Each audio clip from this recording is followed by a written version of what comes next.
기도하고 시작하겠습니다. 하나님 아버지 감사합니다. 오늘도 이 저녁에 저희들을 이렇게 주님의 성전 안에서 공부할 수 있는 귀한 은혜 주심을 감사를 드립니다. 아버지 하나님, 오늘 이 시간에 우리들이 특별히 욥기를 공부하려고 하는데 이 말씀을 통해서 우리가 어떤 신앙으로 이 험한 세상을 살아가야 마땅한지 깨닫게 하여 주시고 마음판에 새기게 하시고 또 말씀을 통해서 힘과 위로함을 얻게 하여 주시옵소서. 미참한 발걸음 인도하여 주시길 원하옵고 예수님 이름으로 기도드리옵나이다. 아멘. 자, 욥기입니다. 욥기. 이름이 욥기가 아니라 이 욥기의 주인공 그냥 이름이 욥입니다. 욥. 보통 우리가 성경을 읽을 때는 제가 누차 얘기했습니다만 누가 썼나, 언제 썼나, 어디서 썼나, 어떻게 썼나, 왜 썼나 이런 거를 염두에다 두면서 읽으면은 상당히 도움이 된다라고 제가 말씀을 드렸어요. 그래서 보통 우리 욥기 하면은 뭐 주인공이 욥이기도 합니다만은 욥기는 누가 썼을까 했을 때 통상적으로 욥이 썼다라고 생각을 합니다. 그래서 욥이 어떤 인물인가 하는 문제부터 오늘 살펴보려고 해요. 그래서 오늘 나눠드린 프린트에 보시면 이 욥이라는 말은요, 원래 욥이라는 이 어원이 이 아람어에서 왔는데 이 회개하다, 돌아오다 뭐 이런 뜻이에요. 그러니까 욥이라는 그 이름의 뜻은 회개하다, 돌아오다. 이제 욥기를 다 읽어보시면 그 욥의 이름하고 이 욥기에 나타난 욥기에서 나타난 모습하고 욥의 이름하고 볼 때 참 이렇게 어울린다라는 이런 생각이 좀 들어요. 왜냐? 욥이 자기는 무죄하다, 죄 없다 박박 우기다가 나중에 하나님 앞에서 회개하고 이렇게 돌이키는 장면을 보면 이런 면에서 욥인가 보다. 뭐 어떻게 보면 욥이 회개했다 그래서 뭐 엄청 죄를 지었냐? 우리랑 비교를 해보면 좋은 사람이죠. 그럼에도 불구하고 하나님 앞에 서니까 돌이키고 회개할 수밖에 없었다라는 거. 그러면 우리처럼 죄 많은 인생들은 뭐라고 이름을 지어야 되는 거야? 도대체 좀 그런 생각이 들어요. 아무튼 욥이라는 이름의 뜻은 회개한 자다, 돌이킨 자다라는 이런 뜻이 있어요. 그러면 욥은 도대체 언제적 인물일까 하는 이제 이 문제인데요. 이 문제에 대해서 이제 설이 구구한데 보통 그 고고학적 유물로 보면은 벌써 BC 19세기라 그런다면 예수님 오시기 전 1900년 전. 그럼 거의 아브라함 시대거든요. 거의 아브라함이 한 BC 한 20세기 이렇게 보니까 2000년 전 이렇게 보니까 아브라함하고 거의 맞먹는 시기에 그 어떤 그 비문 같은 데 보면 이 욥이라는 이름이 등장을 해요. 다메섹 왕자의 이름 가운데 욥이라는 이름이 있고 또 때로는 또 무슨 이런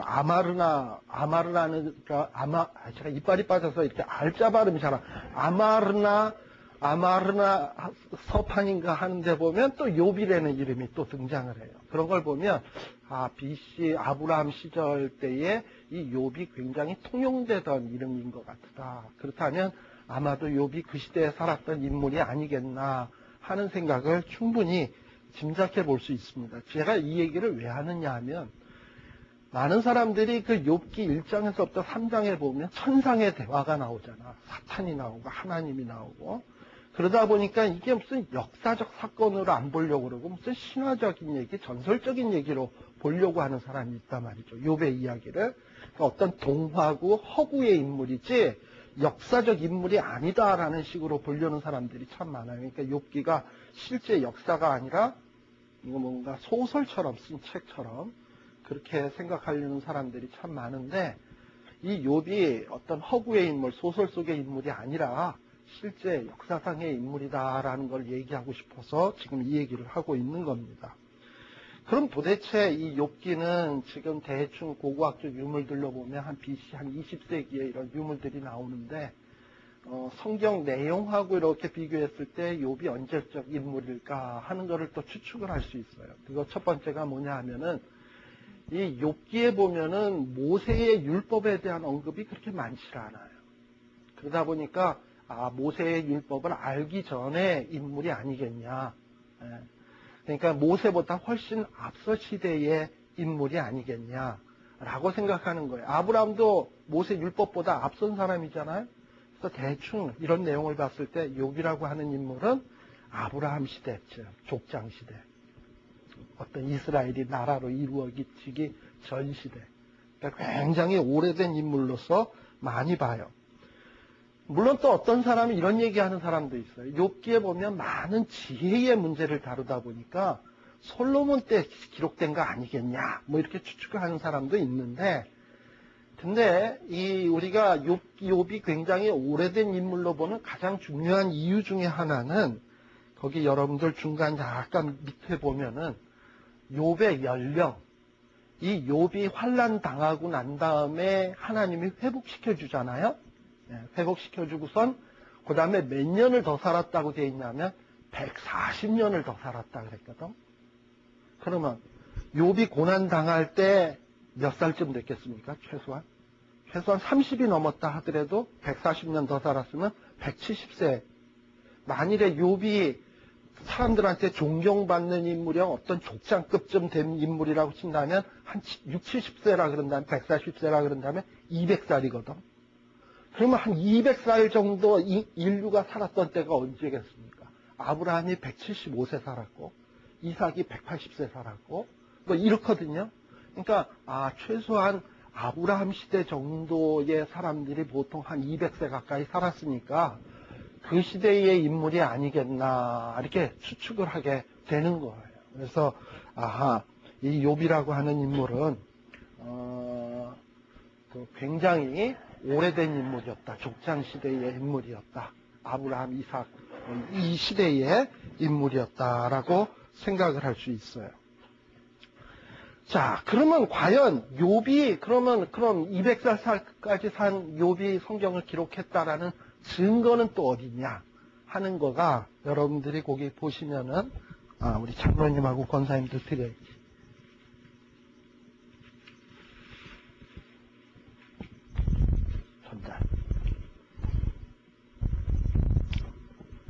그 증거는 어디냐 하면은 여러분들이 욥기 그 밑에서부터 한 7, 8줄에 보면 1번 하고는 욥기 19장 23절, 24절 나와 있죠? 이 욥이 한참 환난을 당하고 그리고 자기 그 친구들 엘리바스, 빌다, 소발 이런 사람들이 와서 막 이렇게 이제 논쟁을 벌이잖아요. 근데 막 그냥 자기 말을 하는데 안 들어먹히잖아요. 그러니까 너무 답답해가지고 내 하는 말이 한번 보세요. 19장 23절에 보시면 뭐라고 되어 있냐면 내가 하는 말이 좀 기록이 되어졌으면 좋겠다. 그리고 내 하는 말이 좀 책에 쓰여졌으면 좋겠다.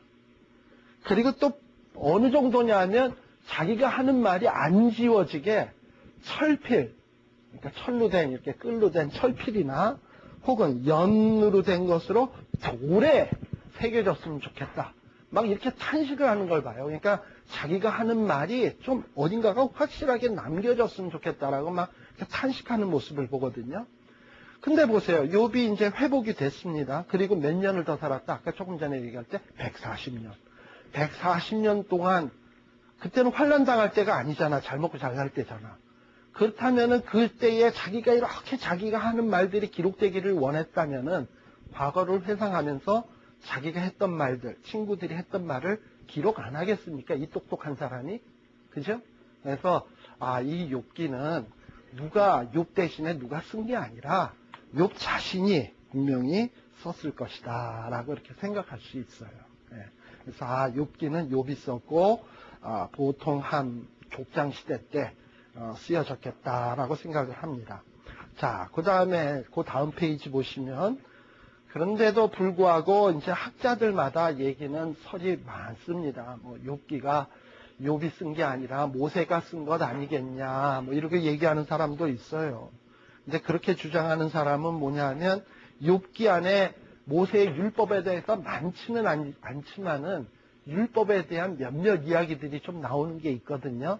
예를 들면은 거기 무슨 지계표라든지 서원에 관계된 일, 뭐 이런 얘기들이 욥기에도 좀 나와요.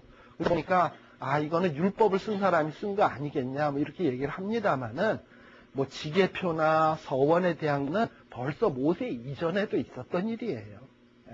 왜냐, 여러분들이 아브라함 때 보면은 아브라함이 그 자기 아내가 죽을 때 나무를 상수리 없는 땅을 사잖아요. 자기 와이프로. 땅이 정해져 있다는 얘기가 땅을 사고 팔고 한다는 거는. 그리고 서원하는 문제. 뭐 이건 이미 뭐 그 아브라함 대상 때도 분명히 있었던 일들이거든요. 예를 들면 이삭이 막 운물을 팠을 때 사람들이 이삭을 두려워해가지고 너 우리와 서로 맹세하여 서약을 맺자, 언약을 맺자 하면서 서약하는 일들이 그 시대에도 있었단 말이죠. 그러니까 이게 뭐 모세 율법 이후에 있어질 일은 아니에요. 그러니까 그런 부분.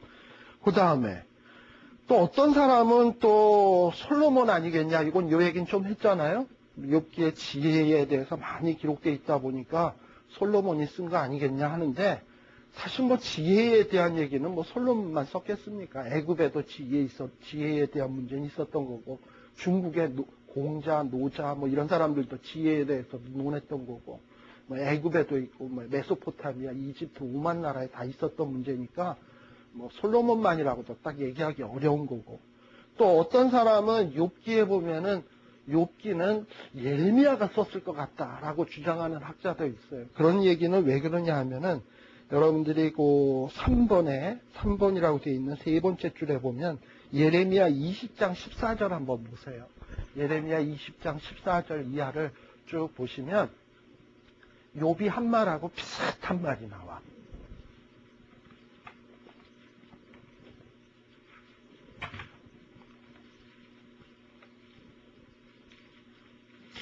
이 20장 14절 이하. 거기에 보면 14절에 보면은 내 생일이 저주를 받았다면, 나의 어미가 나를 생산하던 날이 복이 없었다면, 뭐 이렇게 욥기에 나오는 표현하고 비슷하죠? 그래서 이런 말투를 보니까 이거 예레미야가 쓴 거 아니겠냐, 뭐 또 이렇게 얘기하는 사람도 있어요.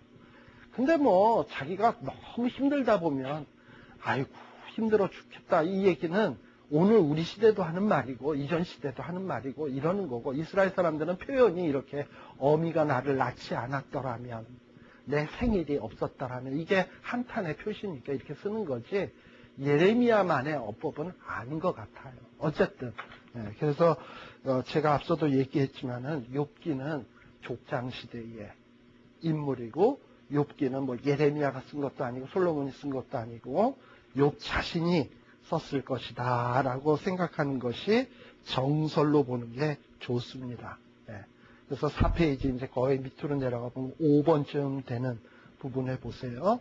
또 거기에 보면 또 욥기가 욥이 아니라고 생각하는 사람 중에는 또 어떤 얘기를 하는 사람이 있냐 하면은, 이 욥기에 보면 문체가 좀 다르거든요.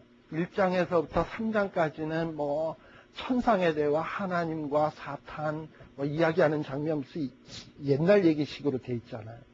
그런데 이제 거기 좀 지나고 나면은 욥의 세 친구들이 하는 대화, 또 욥이 맞받아쳐서 하는 얘기, 이런 부분들은 제가 지난 시간에도 얘기했지만 다 시예요, 시. 그거는. 그러다가 또 욥기 마지막 부분에 보면 이제 욥이 회복되고 다시 배의 갑절의 축복을 받고 뭐 하나님 앞에 회개에 제단 쌓고 친구들도 제단 쌓고 하는 부분은 또 이야기거든요. 그래서 이야기로 시작을 해서 시로 갔다가 또 다시 이야기로 끝나기 때문에 문체가 왔다 갔다 하다 보니까 이야기 쓴 부분 따로 있고 시 쓴 사람 따로 있고, 이렇게 해서 저자를 여러 사람으로 보려는 사람들이 종종 있는데, 이건 또 그렇게 볼 필요는 없어요. 사람이 뭐 어떤 분은 시도 쓰고 산문도 쓰고 한 사람인데, 산문도 쓰고 시도 쓰고 이러는 거지, 시 쓰는 사람은 맨날 시만 쓰나요? 뭐 말할 때도 맨날 시로만 말하나요? 필요에 따라서 산문식으로 수필식으로 말하다가 시 쓸 때 시 쓰고 이러는 거지, 용도에 따라 그러는 거지. 그래서 문체가 다르다고 해서 저자가 여럿이다 라고 하는 것은 너무나 순진한 얘기라고 볼 수 있습니다. 그러면 왜 이렇게 시로 썼다가, 이야기로 썼다가 시로 썼다가 또다시 이야기로 쓰는가 하는 거는 조금 우리들이 생각해 볼 필요는 있는데요. 보통 이야기라고 하는 것은 뭔가 이렇게 좀 사람들한테 강의가 아닌, 그냥 이야기 듣다 보면 스르르 이렇게 스며들어서 머릿속에 들어갔으면 하는 내용을 전달하려고 할 때, 자연스럽게 머릿속에 이렇게 들어가도록 할 때 이야기로 많이 합니다. 그러니까 듣다 보면 게으르지 마라 라는 얘기인데, 개미와 배짱이 이야기 아시잖아요. 그 얘기에 뭐 게으르지 마라, 노골적으로 제 첫 번째 사람이 해야 될 도리, 게을러서는 안 된다. 이러고선 얘기하나요? 그냥 자연스럽게 개미가 있었어요. 그런데 이 개미는 맨날 아침부터 열심히 일하는데 그 동네에 배짱이가 있어서 얘는 맨날 노래만 부르고 띵까띵까만 하다가 나중에 뭐 추워서 달달달달 그 얘기를 듣다 보면 자기도 모르게 아하, 게을러서는 안 되는구나. 미리미리 어려운 때를 대비하며 살아야 되구나. 스스로가 교훈을 깨닫잖아. 그러니까 스스로가 자연스럽게 교훈을 깨닫도록 만드는, 유도하는 가장 좋은 문학적 장르가 이야기예요. 그러니까 욥기 앞부분과 마지막 부분은 사람들이 그 얘기를 들으면서 자연스럽게 뭔가 교훈을 스스로가 도출해낼 수 있도록 하기 위한 장치야. 그럼 가운데 시라고 하는 거는 뭐냐?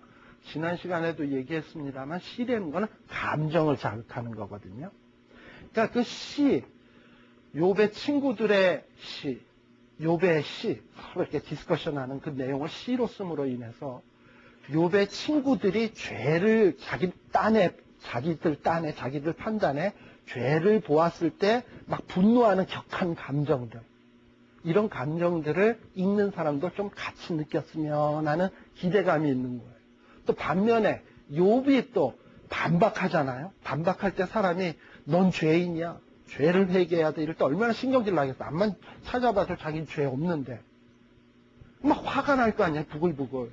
그럼 화가 나서 막 내뱉는 말이 시로 표현하면 그때 가졌던 그 욥의 감정들을 우리가 좀 더 알았으면, 독자들이 알았으면 하는 바람에서 시로 썼다고 하면 돼요. 그러니까 욥기를 읽으면서 뭔가 자연스럽게 이해할 교훈도 있는 것이고, 또 욥과 욥의 세 친구들이 가졌던 어떤 진리 문제에 대해서 서로 논박하면서 가졌던 어떤 그 거룩한 분노, 거룩한 감정들, 이런 것들을 좀 읽는 독자들이 좀 공감했으면 하는 마음에서 이렇게 다양한 문체로 기록된 듯한 느낌이 듭니다. 자, 그 정도 얘기하고요. 그 다음 페이지, 5페이지로 가보시면, 자, 욥기 그러면 왜 썼나? 사실 아까도 얘기했습니다만, 욥기 족장시대에 쓰여진 글이라고 한다면 어떻게 보면 구약 성경 가운데서 가장 최초에 기록된 성경 아니겠나 하는 생각이 들어요. 그죠? 모세가 욥보다 훨씬 후일 사람이니까. 욥이 먼저다라고 한다면 이건 굉장히 거의 최초에 쓰여진 성경이라고 해도 과언이 아니에요. 그러면 그렇게 그 오래전 사람에게 이 욥이라고 하는 인물에게 하나님이 감동해서 욥기라고 하는 책을 남겼다면 그 목적이 있을 거 아닙니까? 그 목적이 뭘까? 왜 썼을까? 했을 때 보면 이 고난의 문제라는 것은 언제부터 시작된 문제냐 하면 아시다시피 고난의 문제가 언제부터 시작됩니까? 창세기 3장에 보면 아담과 하와가 타락하고 난 뒤에 남자들은 이마에 그냥 땀방울이 송글송글 맺혀야지만 먹고 살 수 있고, 또 여자들은 아이들을 낳을 때 해산의 고통을 느껴야지만 어쨌든 애를 낳을 수가 있고, 또 거기에다가 들판이나 땅도 저주를 받아서 엉겅퀴와 뭐 찔레 뭐 이런 것들이 또 나게 돼요. 그러니까는 고통의 문제는 언제부터 시작한 것이냐 하면은 이게 잠깐요.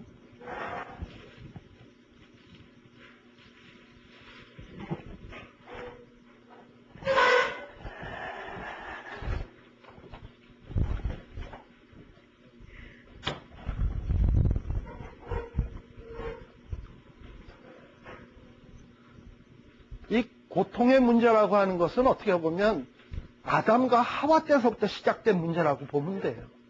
그러니까 이 고통이라는 게 사실 이게 좋은 거냐면 나쁜 거 아닙니까? 사람이 언제 이 신앙이 제일 많이 흔들리냐 하면 고통이 있을 때. 편안하기만 하면 예수 잘 안 믿을 사람이 어디 있어요. 근데 이제 고통이 오면 많이들 흔들리고 시험에 들고 이러거든요. 그러다 보니까 이 고통이 왔을 때도 어떻게 하면 신앙생활을 잘할 수 있을까 하는 문제는 어떻게 보면 아담과 하와 때서부터 시작된 문제라고 해도 과언이 아니에요.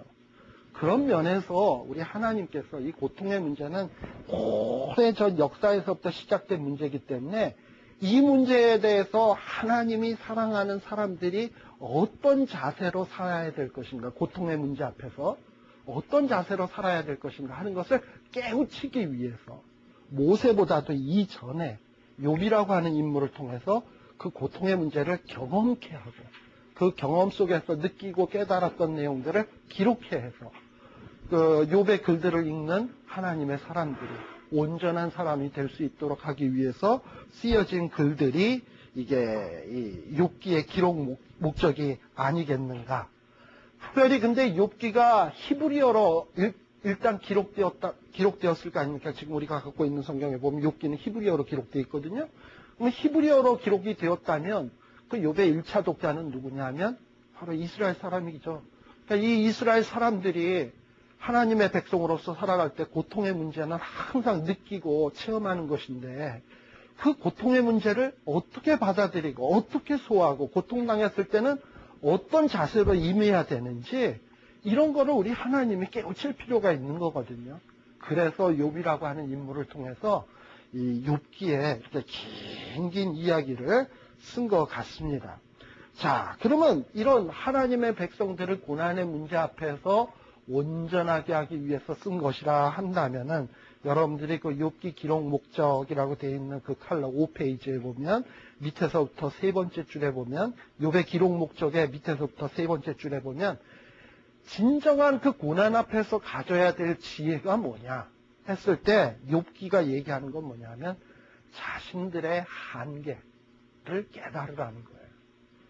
다시 말하면 욥도 굉장히 똑똑한 사람이고요. 그 욥의 세 친구들 엘리바스, 빌다, 소발 또 그 뒤에 나오는 엘리후 이런 이 형양반들 다 보통 사람들 아니에요. 그런데 이 사람들이 하는 얘기에 많은 부분 옳긴 맞는 부분도 있어.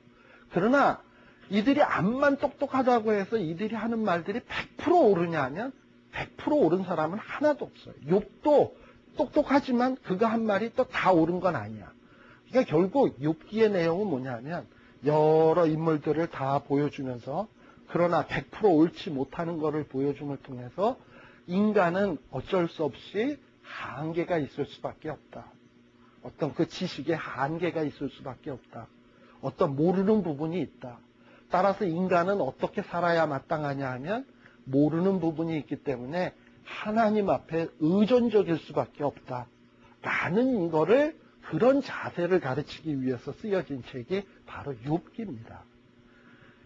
제가 이 얘기를 왜 이제 조금 부연해서 설명하고 싶은데 보통요 교회 생활을 좀 이렇게 하다 보면 특히 이제 교회의 권사님이나 장로님이나 목사로서 이렇게 생활을 오래 하다 보면 어느 정도 무슨 일 하면 어떻게 하는 어떤 일이 딱 생겼을 때 그걸 처리할 방법이 착착착 생각이 나.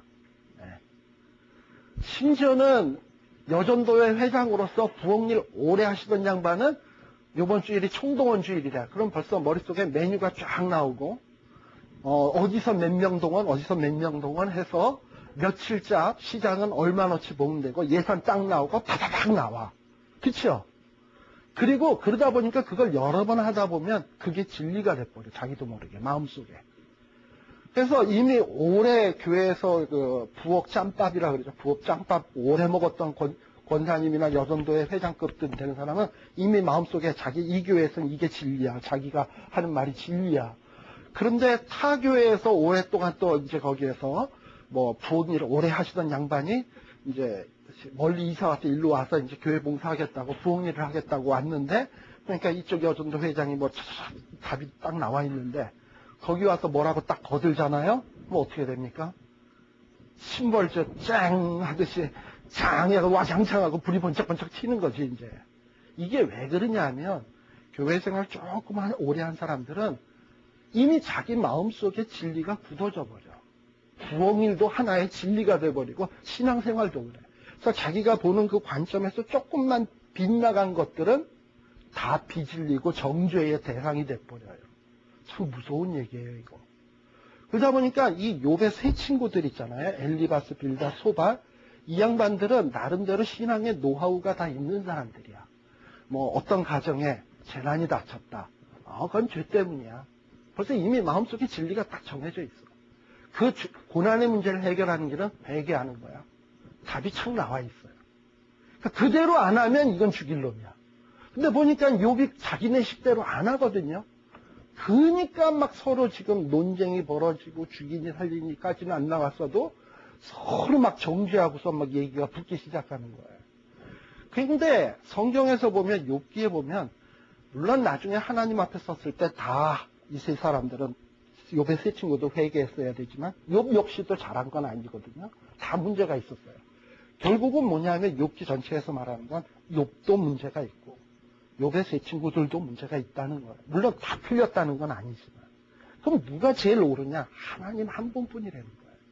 그러니까 사람들이 뭔가 신앙생활 오래 하다 보면 자기 나름대로 다 이렇게 화석화라 그러나? 돌처럼 굳은 화석화된 진리들을 갖고 있어가지고 어떤 자기 기준에 안 맞으면 목사도 정죄할 수 있고 평신도도 정죄할 수 있고 심지어는 뭐 자기 가족도 정죄하고 막 이러는데 이러는 거 아니라는 거예요.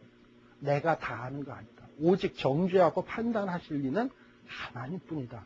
이런 거를 깨우치기 위한 게 바로 이 욥기입니다. 그러니까 우리가 욥기에서 이런 걸 배워야 돼요. 세상에서 제가 이 얘기 한번 했을 거예요. 제일 용감한 사람이 뭐냐? 지혜의 면에 있어서 책 한 권 읽고 은혜 받은 사람. 용감하대요, 이 사람은.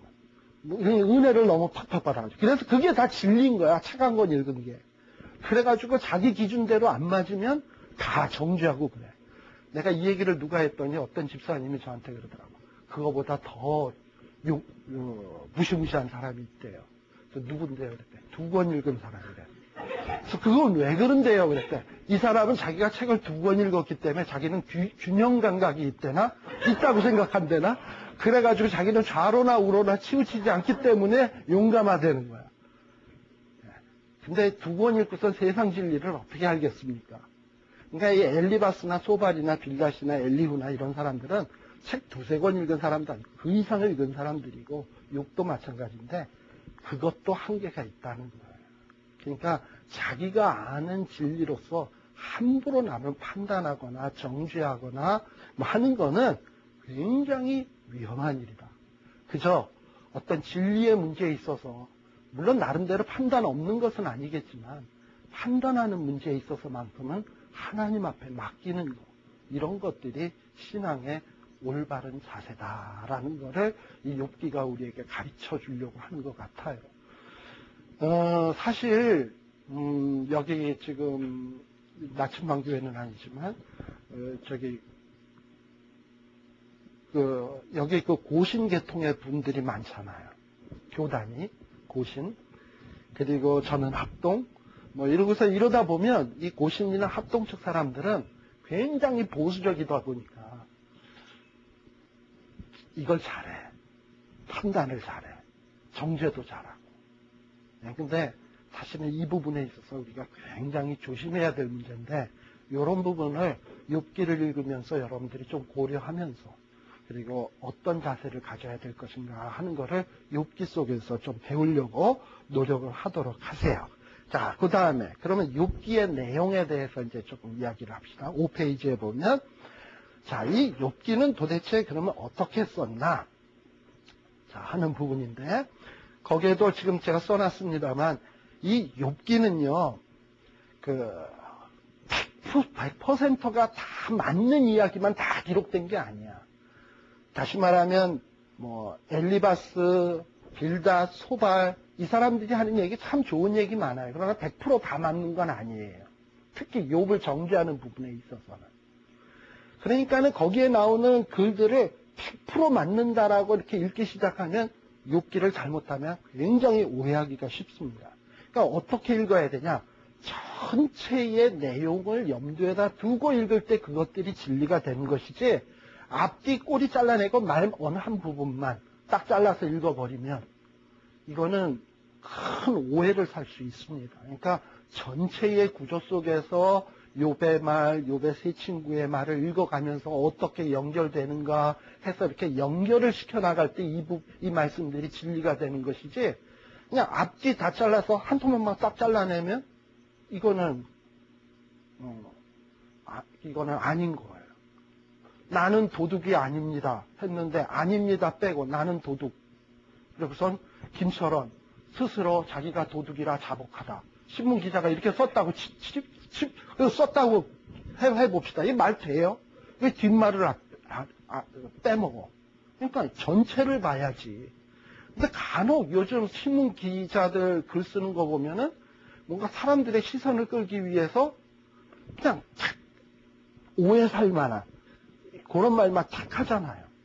뭐 최근에 나온 기사 가운데 도곡동 땅, 뭐 누구누구 땅 아니랜다 하면은 앞뒷말 다 끝까지 다 들어봐야지 하는데 아니랜다 그러면 사람은 일차적으로 누굴 생각하냐면 도곡동 땅 이명박 땅이구나 이렇게 생각을 하잖아요. 나 뭐 이명박 팬이라서가 아니라 그러니까 그런 식으로 뭔가 탁 띄워야 사람들 마음속에 이렇게 되거든요. 전체의 글을 보고 전체의 내용을 보고 판단을 해야지 뭔가 진리를 올바로 캐치할 수 있는 것이지, 자르고 판단하면 엉뚱한 이해를 할 수 있잖아요.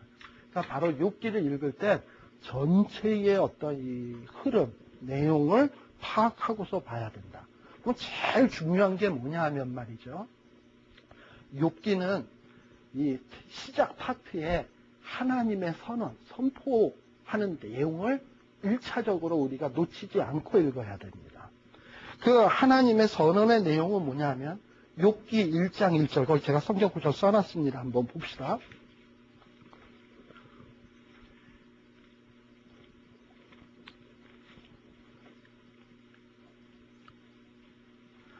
욥기 1장 1절에 보시면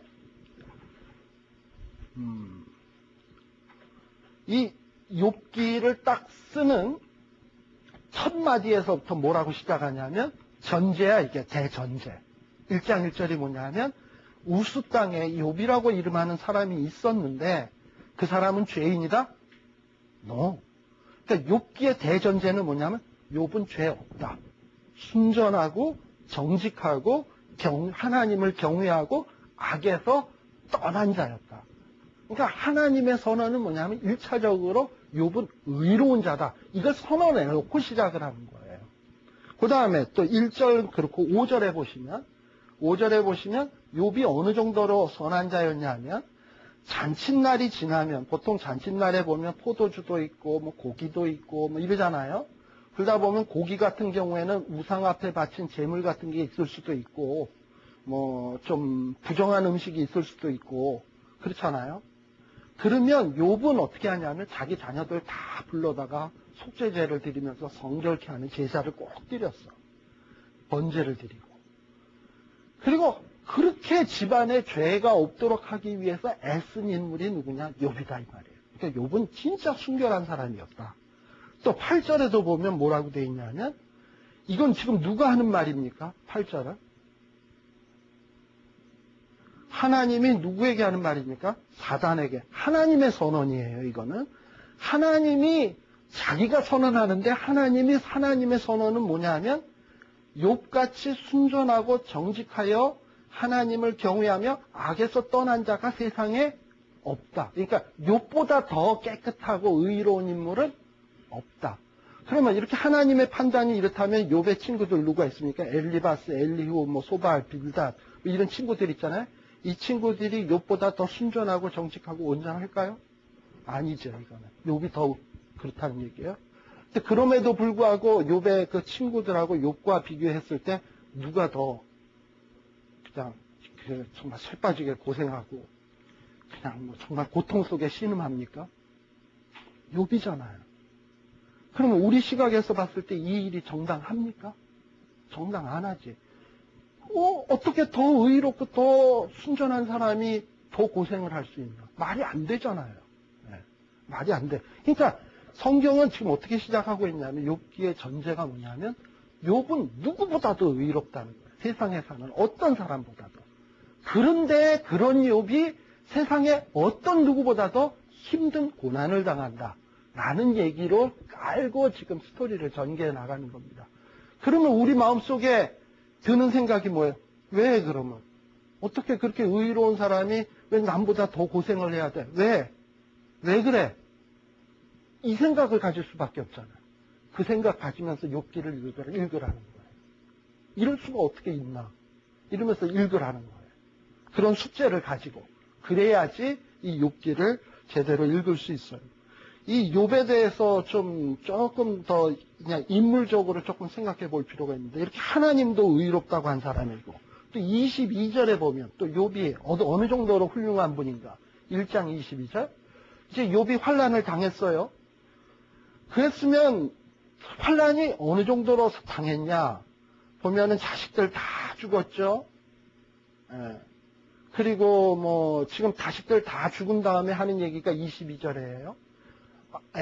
자기 자녀들이 그냥 다 몰살당했는데, 그럼에도 불구하고 욥이 범죄치 아니하고 하나님을 향하여 어리석게 원망하지 않았다. 자식을 잃었는데도 특별히 죄 지은 것도 없는데.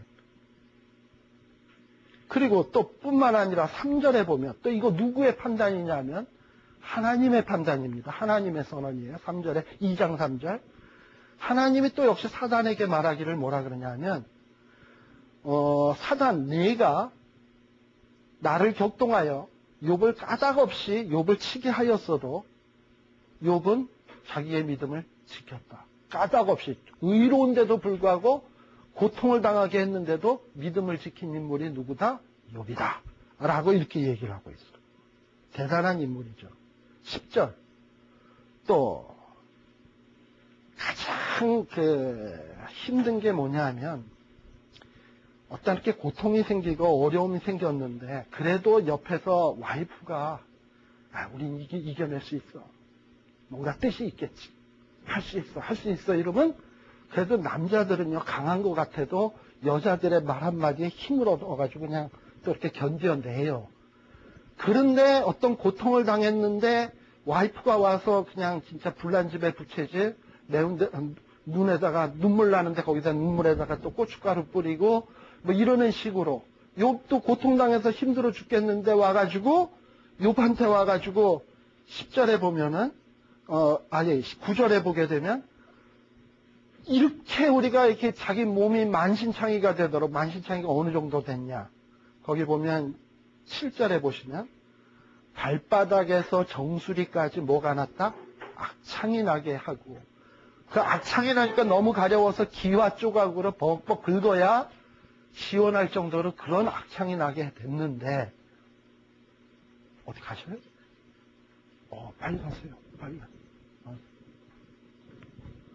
악창이 나게 돼서 기와장으로 벅벅 긁어야 되는데 그 모습을 보다 본 아내가 이 지경이 돼가지고서도 믿음을 지키냐, 하나님을 욕하고 죽어라 하고 그냥 얘기하는 거예요. 그래서 와이프가 이렇게 하면은 진짜 욥도 자포자기하고 싶은 심정이었을 거예요. 근데 그럼에도 불구하고 10절에 보면 아내에게 어리석은 여자 중 하나의 말 같도다. 우리가 복을 받았은즉 재앙도 받지 아니하겠느냐 하고 이 모든 일에 욥이 입술로 범죄치 아니했다. 아무튼 욥은 대단한 인물입니다. 그죠? 네. 근데 이것도 또 약과야. 어느 정도를 보시면 더 실감이 나냐면 욥기 29장 가봅시다. 29장에 보시게 되면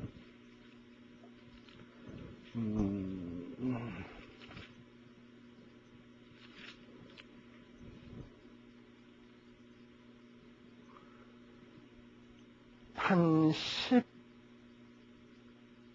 12절부터 한번 봅시다. 12절부터 보면 욥이 자기의 그 과거의 자기의 삶을 돌이켜보면서 하는 고백들입니다. 보면 욥이 어떻게 살았나 하는 거를 우리들이 조금 살펴볼 수 있는데 12절에 보면 내가 부르짖는 빈민, 가난한 사람이죠. 가난한 사람과 도와줄 자 없는 고아를 뭐 했다? 건졌다. 그러니까 이 가난하고 힘든 사람들을 위해서 살았던 인물이 욥이었습니다. 또 13절에도 보면 망하게 된 자를 위해서도 망하게 된 자도 나를 위하여 복을 빌었으며 과부의 마음이 나를 인하여 기뻐 노래하였느니라. 이거 욥이 뭐 한 게 있으니까 그런 거지.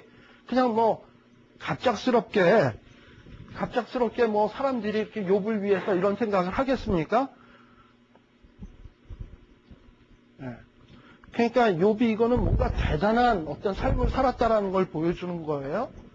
또 어디를 보시냐 하면은 그 밑에가 다 그래. 14절에 보게 되면 욥기 29장 14절에 보면 내가 의로 옷을 삼아 입었으며 의롭게 살았다는 얘기죠. 공의는 이빨이 이러니까는 표 발음이 잘 안, 포와 면류관 같았었느니라. 그 다음에 15절에 보면 소경의 눈도 되고 쩔뚝바리의 발도 되었다. 이게 욥의 삶의 모습이었어요. 그러니까 욥은 이게 보통 인물이 아닌 거예요. 예. 그 밑에도 쭉 나오는 게 이게 뭐 자기가 안 한 일을 했다고 하겠습니까? 그 밑에 나오는 얘기 보면 다 이 욥이 자기가 과거에 얼마나 의롭게 살았나 하는 것을 스스로 고백하는 내용들입니다. 대단해요. 여기에 나오는 것 중에서 욥이 한 일 가운데서 우리는 몇 가지나 했을까요? 몇 가지나 하고 있습니까? 비교했을 때 게임이 안 되잖아. 사실 어떻게 보면. 이 정도뿐인 줄 아세요? 욥기 31장 또 가봐요. 31장에 보면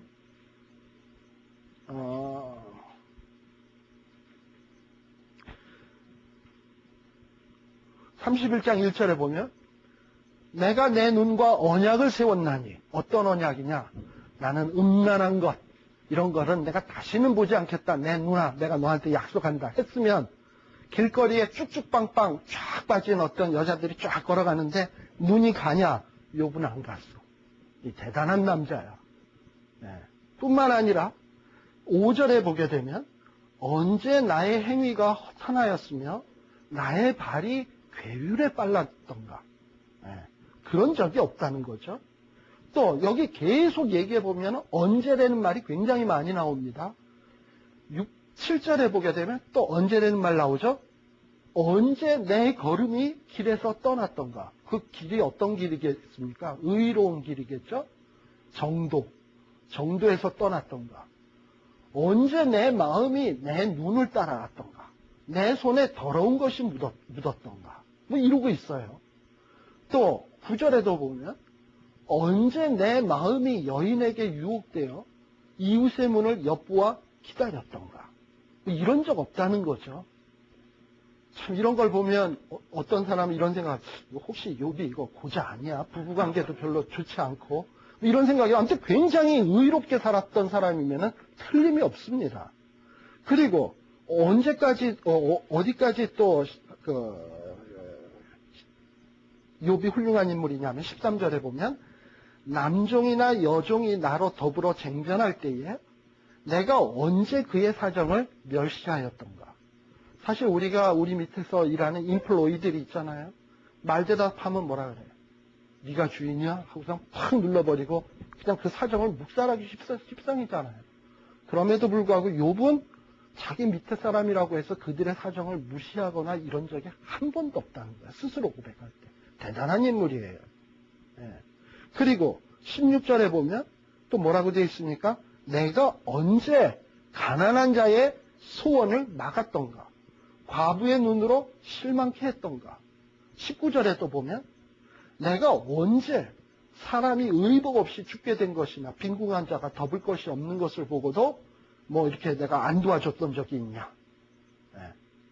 그리고 욥은 가치관에 있어서도 보통 인물이 아니야. 24절 보세요. 뭐라고 되어 있습니까?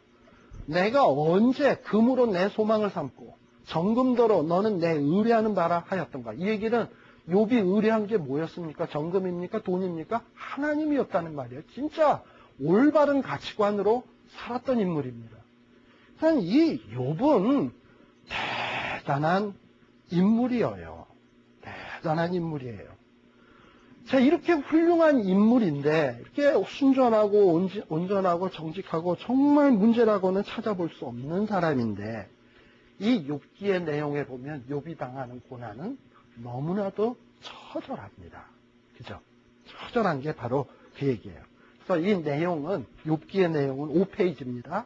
5페이지 내용에 보면 욥은 이제 어떻게 시작이 되냐? 1장과 2장에 보게 되면 욥이 당하는 시련들, 자식들 아무 이유 없이 그 사탄하고 하나님과의 그 결정사항 때문에 그냥 떼죽음 당하죠. 그리고 또 욥의 몸에 발끝에서부터 정수리까지 만신창이가 되죠. 개들이 와서 핥아먹어요. 그 정도로 기와장으로 긁어요. 아니 이렇게 정직하고 순전한 사람이 이 고생을 한다면 만일에 죄 때문에 고생당하는 거라면 우리는 어느 정도 고생해야 돼. 정수리에서 발끝까지가 아니라 어디서부터 어디까지여야 돼 우리는. 이렇게 순전하고 정직하신 양반이 자식들이 다 죽었다면 우리는 우리 자식들이 어떻게 돼야 되는 거야 도대체. 그러니까는 뭔가 이 성경을 읽을 때 우리가 가져야 될 관점이 뭔가 하는 것인지 좀 감이 오시죠? 왜 이렇게 순전하고 정직한 자가 이런 고통을 당해야 되는가 하는 어떤 이런 퀘스천을 가지고 성경을 읽어야 돼요. 아마도 모르긴 몰라도 여기 계시는 분들 가운데 아픔 없는 사람이 있겠습니까?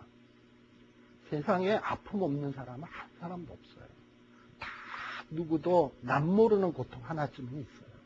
그것이 남편 문제일 수도 있고 자식 문제일 수도 있고 건강 문제일 수도 있고 비즈니스 문제일 수도 있고 대인관계의 문제일 수도 있고 뭔가 문제가 있어요. 근데 사람들은 대부분 어떤 문제에 직면을 하다 보면 하나님 왜 내가 이렇게 힘들어야 돼요? 내가 뭘 잘못했길래? 내가 도대체 뭘 어쨌길래 이렇습니까? 마치 하나님 내가 언제 뭘 잘못했다고? 언제 내가 어떻게 하나님 앞에 뭐 실수한 게 있다고? 왜 내가 이래야 돼요? 하고서 막 하나님 앞에 따지고 싶은 심정이 다 들게 돼 있어요. 그러니까 그런 마음을 갖는 사람들이 읽어야 될 성경이 뭐냐 하면 바로 욥기다. 라는 생각을 좀 갖고 읽어보시면 참 욥기가 재밌어요. 아무튼 욥의 시련은 이 세상에 어떤 누가 겪었던 시련보다도 처참한 시련을 겪었던 이야기가 나옵니다. 그게 이제 이야기처럼 돼 있어요. 그러면 그 이야기를 첫 부분을 딱 읽을 때 우리는 자연히 아까 이야기의 그 목적이 뭐라 그랬죠? 이야기를 해주다 보면 자연스럽게 머릿속에 떠오르는 생각이 있다 그랬잖아요. 그러니까 그 욥의 이야기 파트를 쭉 읽다 보면 자연스럽게 머릿속에 뭐가 떠오르냐면 아니 욥이 이렇게 의로운데 어떻게 이런 고생을 하지? 왜지? 그런 얘기도 하나도 1장에서부터 3장에 하나도 안 나오는데 자연스럽게 우리 머릿속에 떠올라. 그리고 그런 생각을 가지고 그 다음을 읽으라는 거예요. 그게 서론이 요구하는, 의도하는 것입니다. 그 다음에 이제 등장하는 게 이제 3장에서부터 14장까지 길게 이제 욥과 욥의 세 친구들의 논쟁이 나옵니다. 그러면서 도대체 왜 욥이 고난 당하는 것인가? 이 문제를 놓고 우리도 지금 그 문제로 출발하잖아요. 욥이 왜 이렇게 순전하고 의로운데 왜 하나님은 욥에게 고통을 주시나?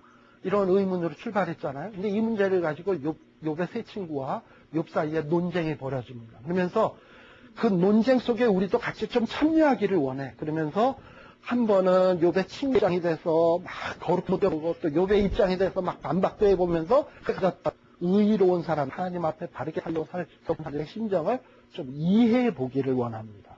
성경은 우리가 그런 걸 좀 이해하기를 원하는 서로 이 논쟁으로 우리를 끌고 들어가는 거예요. 그러고서는 이제 이 논쟁은 대개 어떻게 진행이 되냐 하면 욥의 세 친구는 보통 엘리바스, 빌닷, 소발이 있거든요. 세 친구가 있는데 가장 아마 연장자가 엘리바스였던 것 같아요. 그러니까 연장자 순으로 장유유서 제일 먼저 엘리바스가 짠 하고 얘기하고 그러면 그 엘리바스의 말에 대해서 욥이 답변을 하고 그 다음에 이제 그 다음 연장자였던 엘리바스 다음에 빌닷이 또 짱 얘기하고, 그럼 거기에 답변으로 욥이 얘기하고, 그 다음에 또 소발이 한번 얘기하고, 또 욥이 답변하고, 그러면 1라운드 땡 하고 이제 1라운드가 끝나는 거야. 이 논쟁은 3라운드로 벌어집니다. 보통 옛날에 한국의 챔피언 결정전 하면 15라운드 했는데, 이건 아마추어에서 그렇지 3라운드 경기로 진행이 되고 있어요. 아무튼 1대3으로 해서 3라운드 경기로 진행이 되는데, 그래서 1라운드 논쟁이 끝나면 그 다음에 또 두 번째 논쟁으로 또 들어가. 페이지 넘기시면 6페이지에 보시면 두 번째 논쟁으로 들어가면 또 역시 엘리바스가 말하고 욥이 답변하고, 빌닷이 말하고 욥이 답변하고, 소발이 얘기하고 욥이 답변하고, 뭐 하는 식으로 이렇게 해서 또 논쟁이 진행이 됩니다.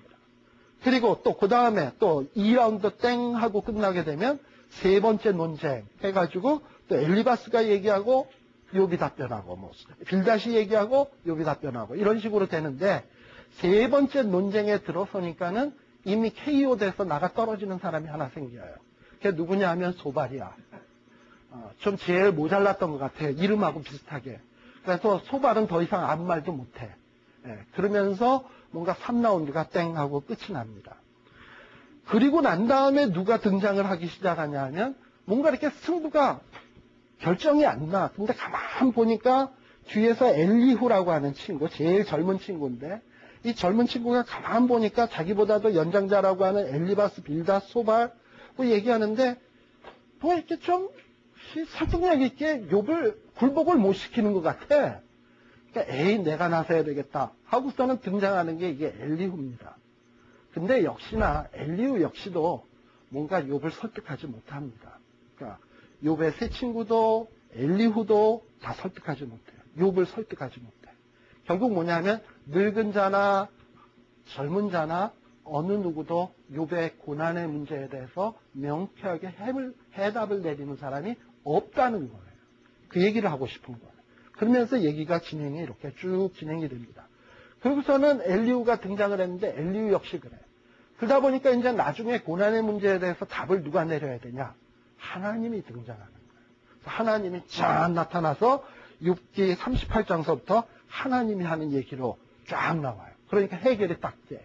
그리고 끝맺음으로 끝나는 게 6기 전체의 이야기의 큰 흐름입니다. 그러니까 그런 구조를 이해를 하시고 읽어야 되는데, 자, 그러면 이제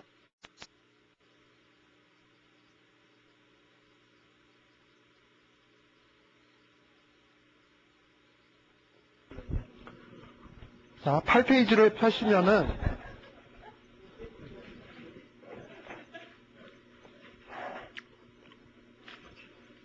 거기 보면 대충 도표로 아까 욥과의 논쟁이, 친구들과의 논쟁이 어떤 식으로 전개되는가 하는 게 8페이지 제일 위에 보면 도표로 나와 있을 거예요. 그죠? 그래서 엘리바스의 논쟁이 4장에서부터 5장까지 1라운드 해서 보면 4장에서 5장까지, 그 다음 거기에 대한 답변이 욥의 내용 6장에서 7장, 그 다음에 또 빌닷이 얘기하는 것이 8장, 욥이 얘기하는 게 9에서 10장. 자, 잘 한번 보세요. 엘리바스는 몇 장에 걸쳐서 얘기합니까? 분량으로 칠 때 2장. 빌닷은 1장. 소발은 뭐 좀 적어요. 소발은 1장인데도 그 양이 또 적어. 그러니까 그 얘기는 뭐냐면 연령별로 이렇게 볼 때 어떤 유식의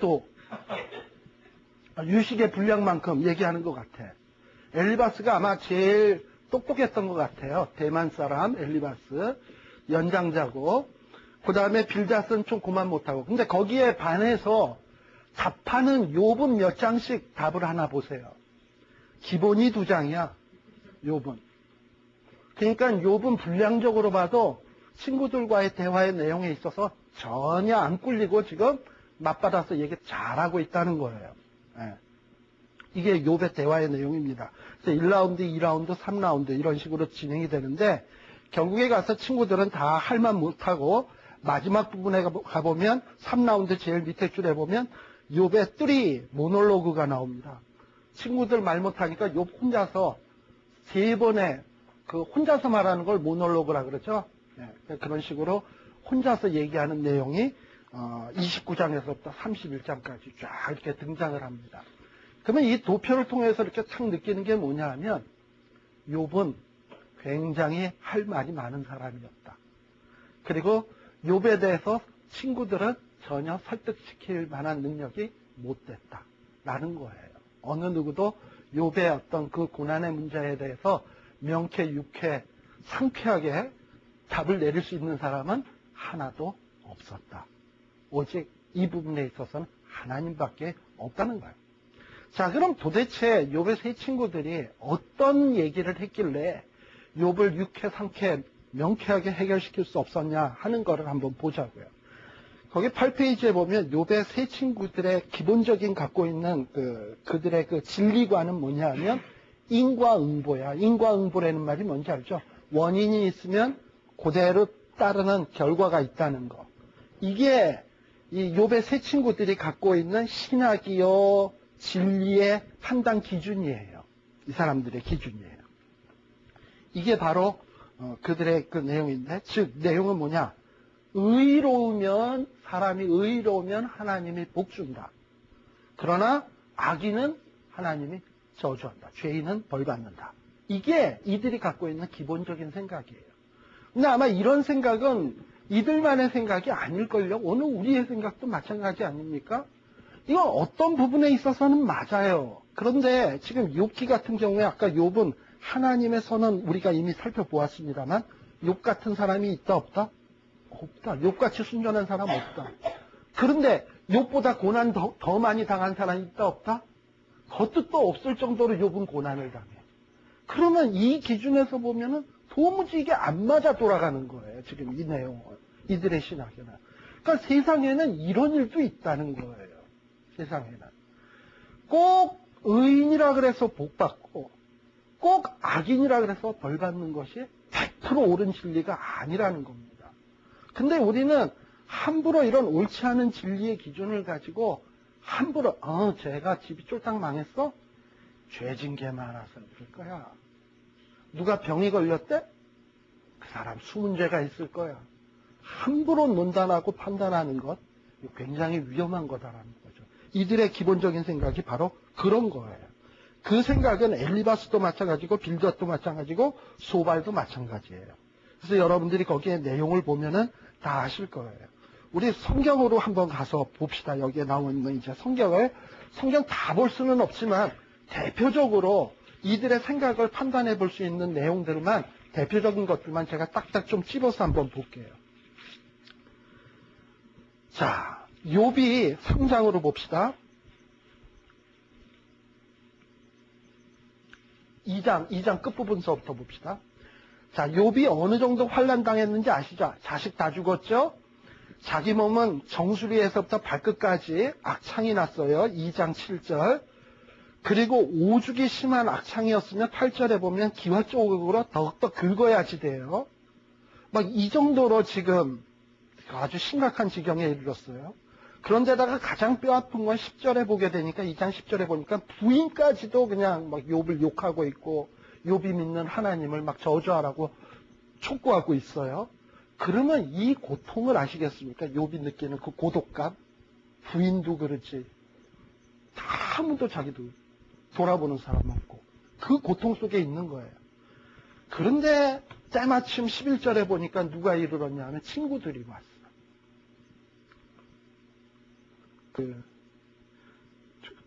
옛날에 제가 시련을 한번 당한 적이 있었거든요.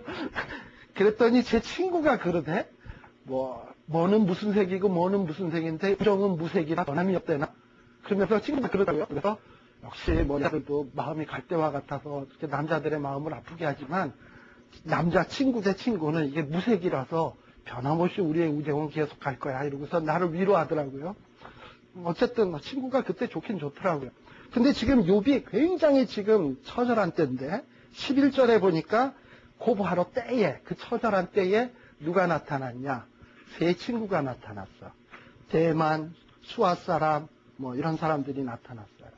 이 대만이나 수아나 이 지역이 어디냐면 이스라엘로 치면은 동쪽의 남쪽이야. 동남쪽. 이스라엘 지도가 이렇게 있다 그러면 우리 대한민국 지도가 있다면 일본쯤 되는 동남쪽에 있는 곳인데, 그런 지역으로는 어디냐면 에돔에 가까운 지역이 바로 그곳이에요. 거기에 상당히 지혜가 많이 발전한 것 같아요. 옛날에 우리가 선지서 공부할 때 대만 사람 이 엘리바스에 대해서 제가 얼핏 한번 얘기한 적이 있어요. 대만의 궁들을 불사리리라 하면서 아모스인가 호세아인가에 얘기할 때 대만의 지혜자들 얘기하면서 언뜻 얘기했는데, 엘리바스가 바로 이 대만 사람입니다. 굉장한 지혜가 있는 사람이었던 것 같아요. 그런데 이들이 와가지고 어느 정도로 처참했냐면 12절에 보니까 멀리서 보니까 욥인지 도저히 알아볼 수 없을 정도로 욥의 몰골이 처참하게 돼 있어요. 그리고서는 13절에 보니까 할 말이 없는 거예요. 지금 욥에게 아무 말도 할 말이 없어. 13절에 보면 할 말 없이 얼만큼 앉아 있었습니까? 13절에 보면 7일 7야를. 이 얘기는 뭐냐면 욥한테 와서 너 지금 왜 고난당한다, 죄 때문이다 하는 얘기를 오자마자 꺼낸 거 아니에요. 그러니까 이 사람들은 굉장히 신중한 사람이에요. 7일 7야 동안에는 어떻게 욥 같은 사람이 이럴 수가 있나. 이런 걸 가리켜 뭐라 그러냐면 망연자실, 할 말을 잊었다 라고 7일 7야를 침묵하고 앉아서 같이 하나님 앞에서 통곡하며 위로하면서 같이 우는 거야. 7일 7야를 이렇게 지냈다는 건 이건 보통 시간 아니죠. 근데 그러고 난 다음에 그 후에 한 7일쯤 이렇게 친구들이 합심해서 기도했으면 뭔가 부지직 하고서 기적이 일어나야 되잖아. 우리 보통 아픈 사람들을 위해서 안수합시다. 그래서 기도를 착 하면 그 순간에 뭔가 머리가 죽게 쓰면서 푸식 하면서 뭔가 그 순간에 벌떡 일어나고 뭐 이렇게 나타나야 뭔가 효과가 있고 능력이 있는 것 같잖아요. 대단한 사람들이 7일 7야를 이렇게 함께 하나님 앞에서 싸고 애통해하면서 기도하는 심정으로 있었는데 아무 변화도 안 나타난 거예요. 그러니까는 3장에 보면 그 후에 아무 말 없이 침묵을 하면서 하나님 앞에 이 문제가 뭘까 이러고선 침묵한 다음에 욥이 먼저 얘기 꺼내는 게 뭐냐면 이렇게 고통 당할 바에는 차라리 내가 안 태어났으면 좋았을 텐데 하는 얘기인 거예요. 그러면서 생일을 저하고 난날이 없었으면 하고서는 탄식을 하는 거예요. 11절에 보면 이제 뭐라고 나옵니다. 11절에서부터 자주 등장하는 말들이 뭐냐면 11절에 보면 첫 시작이 뭘로 시작해요? 어찌하여. 13절에도 또 뭘로 시작해? 어찌하여. 20절에 보면 또 어떤 말로? 어찌하여. 23절에 보면 또 중간에 보면 또 무슨 말이 있어? 어찌하여. 그러니까 욥이 자기가 생각해도 이해가 안 되는 것들이 있는 거예요. 어찌하여 난 태어나서 이 생고생을 하는가? 어찌해서. 근데 아까 우리 31장에서 봤죠? 내가 언제 죄 지은 적이 있으며 언제 내가 고아나 과부를 돌아보지 않았어. 언제 내가 이랬냐. 어찌하여와 언제가 뭔가 대꾸를 이루는 것 같지 않습니까? 내가 언제 죄 지은 적이 있냐. 그런데 어찌하여 이러냐. 뭔가 말이 서로 깨지죠. 같이 연결 끝과 뒤에. 지금 욥은 하는 얘기가 이거. 어찌하여 내가 이럴 수가 있는가. 내가 언제 죄 졌다고. 속마음은 그거겠죠. 내가 언제 죄 졌다고. 어찌하여 내가 지금 이렇게 되겠는가. 11절에 보면 내가 왜 태어나지 말았어야지 왜 태어났는가. 이효복 기억하시죠? 까만 안경 끼고 어머니 왜 날 낳으셨나요? 옛날 그 노래 불렀잖아요. 네. 그것처럼 지금 욥도 그러는 거예요. 네. 그러나 이용복하고 저기 욥하고 비교가 되겠습니까? 하나님이 이용복을 보고 사탄아 너가 이용복이를 보았느냐? 그처럼 정직하고 순전하고 악에서 떠난 자를 내가 보지 못하였느냐? 그게 짤딴 되는 거지 지금 욥하고는. 욥은 진짜 의로운 사람인데 어찌하여 이라 말이죠. 어찌하여. 저는 이 욥기를 보면서 저도 옛날에 저 힘든 일이 좀 있었어요. 힘든 일이 조금 생기면요. 하나님 앞에서 하는 말이 뭐냐면 어찌해서 나 왜 이렇습니까 해요. 제가 아까 실현당했다는 얘기 좀 했는데 제가 한 6년을 연애를 했거든요. 한 중학교 2학년 때서부터 한 대학교 한 2학년 때까지 실현당할 때까지 꽤 오랫동안 했어요. 6년을 연애를 했었는데 저 굉장히 어렸을 때 참 착하고 그 다음에 참 예쁘게 신앙생활을 했어요. 정말 제가 봐도 이뻤어요. 그렇다고 욥처럼 막 악에서 떠나고 순전하고 정직하고 이 정도까지는 아니지만 그래도 매일 기도했고 또 여자친구를 위해서 기도했고 정말 이쁘게 한다고 했어요. 하나님이 이쁘게 보시는 어떤 그런 만남이 되기를 위해서 기도했고 그러고 살았어요. 그랬는데 정말 이해 안 되는 방법으로 이렇게 갈라서게 됐거든요. 너무 속상했어. 어찌해서 이렇습니까 도대체? 마음속에 그 생각이 듭니다. 처음에 어찌해서 이런 일이. 근데 그때가 언제였냐면 옛날에 우리 박 대통령 막 돌아가시고 막 이렇게 혼란했을 때 우리 한국에서 그럴 때 있었잖아요. 뭔가 제가 대학을 다니고 이럴 때 굉장히 계속 힘들고 어려운 일들이 막 발생이 되는 거야. 거기에다가 또 저 같은 경우에는 저희 아버님이 학장을 하셨거든요. 신학교 학장을 했고 저희가 또 그 학교를 다녔고. 근데 내 친구들이 머리에다 빨간 띠를 맺고서는 우리 아버지 이름 대면서 또 이사장 이름 대면서 누구 물러가라 내가 옆에서 눈을 시커멓게 뜨고 지들을 쳐다보고 있는데 여러분들 내 친구가 내 아버지를 욕하면서 물러가라 그럴 때 옆에 서 있는 그 사람의 심정을 이해하시겠습니까? 내가 봐도 우리 아버님은 무슨 문제가 없고 죄도 없고 뭐 잘못한 게 없는데 왜 물러가라 그래? 그리고 그런 걸 내가 왜 봐야 돼? 이러면서 그냥 어떤 고통과 괴로움들이 막 그냥 첩첩산중으로 막 생기는 거예요. 그러면서 내 마음속에 뭐냐면 내가 이렇다고 이런 일이 생기다고 해서 학교 안 다니면 내가 바보지? 일을 물고 다닌다. 이러고서 일을 안 물고 다녔어요. 아마 주변 사람들도 나를 되게 저랑 친했던 사람들 되게 미안하게 생각했을 거예요. 제발 좀 나오지 말아야 지들이 편하게 대모할 텐데. 근데 눈 시커멓게 뜨고 쳐다보면서 다녔으니까. 근데 그러면서 다니지만 내 마음속에는 부글부글 끓는 분노가 뭐냐면 하나님이 왜 이래? 어찌하여 이래? 우리 아버지한테는 왜 그러고 나한테는 왜 이러고 나한테는 왜 이렇게 내가 소중하게 여기던 거 다 뺏어가고 왜 이래? 근데 이렇게 사소한 데서 출발하는 것이요 나중에 얼룩 끌고 가면 하나님에 대한 어떤 어게인스트하는 심정으로 사람이 끌고 갑니다. 어떤 하나님에 대한 조그마한 섭섭함이 나중에 하나님을 배반하고 싶음, 하나님을 미워하고 증오하는 대로 마음이 발전돼요. 하나님이 싫다. 예배 보기도 싫어지고 교회 가기도 싫어지고 하나님 보기에 싫은 것만 하고 싶은 마음이 생겨나고 막 그런 마음들이 부글부글 끓던 거예요. 그 다음에 옛날에 제가 한번 간증했던 거 기억나시죠? 그러다 보니까 하나님이 나를 버린 것 같고 나랑은 상관없는 분 같고 막 이런 마음들이 막 산중으로 들어요. 너무 괴로워요. 그런 거. 근데 남들은 그런 문제 해놓고 하나님 앞 기도하면 뭔가 대답이 있을 거 하고 자꾸 얘기하는데 제가 기도 안 했냐면 정말 기도 열심히 했어요. 답답해서 잠 안 오면 금요 초에 가서 밤새도록 기도하죠. 또 제가 산을 좋아하니까 하고 이러면 그냥 답답하고 괴로우면은 텐트 짊어지고 산에 등산 가가지고 나무 뿌리 몇 뿌리 뽑으면 뭐 하나님이 대답하신다 그러니까 나무 뿌리 뽑으러 산에 가자 그래서 가서 기도하면 뭐 밤새도록 기도했는데 그냥 해만 둥실 떠오르는데 아무런 대답 없을 때 얼마나 답답한지 몰라요. 그러니까 어찌해서 나는 이런 걸까? 이런 마음들이 저는 욥기를 보면서 좀 공감이 가는데 한 가지 차이점이 있다면 뭐냐면 욥은 나보다도 더 의로웠는데 나보다도 더 심한 고생을 했구나. 나는 욥보다 덜 의로우면서 덜 고통당하면서 욥보다 더 심하게 하나님을 대적했구나. 무슨 얘기인지 아시죠? 욥은 나보다 더 의롭고 더 순전하고 정직한데 의롭게 살았고 더 고통을 당하는데도 의롭게 살았는데 나는 욥보다도 덜 순전하고 덜 정직하고 더 잘난 거 없는데도 덜 고통당하면서도 더 하나님을 대적하고 더 하나님에 대해서 씩씩거리고 하나님 어찌하여 이럽니까 하면서 대들었구나 하는 생각이 욥기를 보다 보면 느껴져요. 아마 여러분들도 평범하게 욥의 고통하고 여러분들의 고통을 대비시켜서 한번 비교해 보라고요. 욥의 고통보다 큽니까?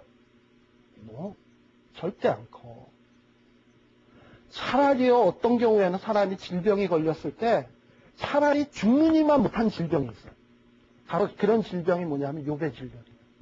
차라리 죽느니만 못한 질병인데 그런 상황에서도 욥은 입으로 범죄치 아니하고 그런데 우리는 죽느니만 못한 게 아니라 죽느니만 훨씬 나은 질병에 걸렸음에도 불구하고 그 질병 때문에 하나님에 대한 신앙이 송두리째 그냥 덜커덩 흔들릴 때가 얼마나 많은지요. 무슨 얘기인지 아시죠? 이게 바로 우리예요. 그러니까 이 욥의 신앙과 이렇게 비교해 보면서 나는 욥보다는 나도 100번은 나았지.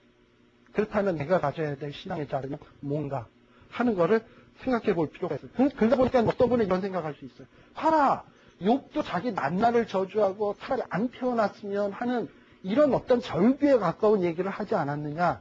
이거는 어떤 인간적인, 욥의 인간적인 그 품성, 인간적인 속성 보여주기 위한 거예요. 이게 죄라고 얘기할 수 없어. 아픈 건 아프다 그래야지. 힘든 건 힘들다고 그래야지. 이건 아야 소리도 못하면 그게 인간입니까? 지금 그 차원에서 봐야 돼. 이건 불신앙의 차원이 아니라. 이 욥의 고통은 이 정도로 지금 탄식이 미쳤다는 거예요. 그래서 어느 정도 탄식이냐? 25절에 보면 나의 두려워하는 그것이 내게 임하고 나의 무서워하는 그것이 내 몸에 미쳤구나. 26절에 보면 평강도 없고 안음도 없고 안식도 없고 뭐만 임했다? 고난만 임했다. 지금 이게 욥의 처지인 겁니다. 근데 이렇게 탄식을 하면 친구들은 보면서 뭘 생각했다. 얘가 얼마나 힘들었으면 이렇게 절규에 가까운 고백할까. 같이 아파야 되는데 물론 7일 7야는 함께 아파했어. 그러나 너무 이렇게 처절하게 막 하나님 앞에 절규에 가까울 정도로 이렇게 얘기를 하니까 엘리바스가 다 나서서 4절에 이제 입을 여는 거죠. 입을 열면서 하는 대표적인 얘기가 뭐냐면 7절에 보시게 보면 욥아 생각해 봐라. 죄 없이 망한 자가 누구라? 정직한 자의 끊어짐이 어디 있는가? 내가 보건대 악을 닦알고 독을 뿌리는 자는 그대로 거두나니. 지금 이 얘기는 은근슬쩍 뭔 얘기하는 거예요? 너 죄 있어서 그런 것 같다. 생각해봐라. 악이 있어서 그런 것 같다. 라고 얘기하는 거예요. 그러나 하나님의 선언은 뭐였다고요? 욥은 의롭고 온전하다. 죄 때문 아니다라는 거예요. 그러니까 이 얘기는 잘못이에요. 그러니까 이렇게 사람은 엘리바스처럼 자기가 여태까지 살아온 신앙생활, 자기가 알아온 가치관, 자기가 갖고 있는 어떤 진리의 판단 기준에 의해서 거기에 맞지 않으면 알지도 못하면서 함부로 그 기준으로 사람을 논란한단 말이죠. 엘리바스 책 3권은 더 읽었을 거예요. 그런데도 이래요. 사람 훨씬 더 균형 감각이 있는. 그러니까 7일 출야를 안 말하고 있었지. 균형 잡힌 사람이니까. 아마 책 2권이나 1권 읽은 사람은 욥을 보자마자 멀리서 오자마자 생각해봐. 너 죄 있지 이랬을 거예요. 그러나 이들은 7일 7야를 함께 울었어요. 그러고선 얘기를 꺼낸 거예요. 근데 그렇게 되니까 사람을 논단하기가 쉽다는 거예요. 우리 신앙 속성 자체가. 네. 그러면서 17절에 보면 아주 뭐 맞는 얘기들 해. 인생이 어찌 하나님보다 의롭겠느냐. 그러니까 너 죄를 인정해라 자꾸 얘기하는 거예요. 너 하나님 아니니까 너 죄 있다. 창조하시니까 아니니까 너 죄 있다. 있다 이거예요. 그러니까 이러면서 뭔가 자꾸 죄 있는 것을 조심하려고 자꾸 얘기를 합니다. 5장에 보세요. 또 5장 8절에 보세요. 1, 2 다 보면 너무 그냥 욥기가 몇 장까지 있어. 엄청 많으니까 이거 오늘 다 끝나지. 그러니까 5장에 보시게 되면 근데 제가 얘기하는 그 중요 흐름을 표시를 해주면 그 흐름으로 갑니다. 8절에 보시게 되면 엘리바스는 뭐라 그러냐면 나 같으면 이런 상황에서 이런 고통 당한다면 하나님께 구하고 내 일을 하나님께 의탁하리라. 맞는 얘기지. 그러니까 엘리바스의 하는 얘기가 맞는 부분도 있지만 틀린 부분도 있다라는 얘기를 특히 욥기의 저자는 암시하면서 나아간 거예요. 그리고 17절에도 보면 볼지어다 하나님께 징계받는 자에게는 복이 있나니 그런즉 너는 젖는 자의 경책을 없이 여기지 말지니라. 이 말이 진리라고 여러분들 다 마음속에 받아들여잖아요. 어느 날 빛이 나는데 욥기 1장서부터 봤어야 되는데 안 보고 오늘은 하나님 주시는 말씀대로 보다가 쫙 폈는데 욥기 5장 17절이 딱 나왔어. 볼지어다. 그것도 똥골맹이로 딱 했으니까 뭔가 새로 시작하는 데잖아. 볼지어다 하나님께 징계받는 자에게는 복이 있나니 그런즉 너는 젖는 자의 경책을 없이 여기지 말지어라. 딱 오늘이 딱 병원에 신방 가는 날이었어. 교인 중에 그래서 교인 신방 가가지고 내가 오늘 은혜 받은 말씀 하나 하겠다고. 볼지어다 하나님께 징계받는 자에게는 복이 있나니 그런즉 너는 젖는 자의 경책을 없이 여기지 말지니라. 아파 누워 계신 분이 은혜 받겠습니까 이게? 물론 그분이 죄 때문에 누워 있을 수도 있어. 그러나 꼭 그런 게 아니란 말이죠. 세상에 일이 되는 게. 욥이 지금 그런 거라 이 말이죠. 근데 우리는 함부로 그냥 앞뒤 딱 잘라가지고 어느 한 말씀만 붙들고 진리거니 생각해가지고 함부로 이렇게 대하는 경우가 있는데 꼭 그게 맞는 게 아니라는 거예요. 18절에 보면 하나님은 아프시게 하다가 싸매시며 상하게 하시다가 그 손으로 고치시나니 그리고서 막 이렇게 일장 설교를 하다가 27절에 보면 뭐라 그러냐면 내가 여태까지 살아오면서 연구한 바가 이와 같으니 너네 이 말씀을 듣고 은혜 받고 너에게 유익이 되었으면 좋겠다 하고 쫙 얘기를 한 거예요.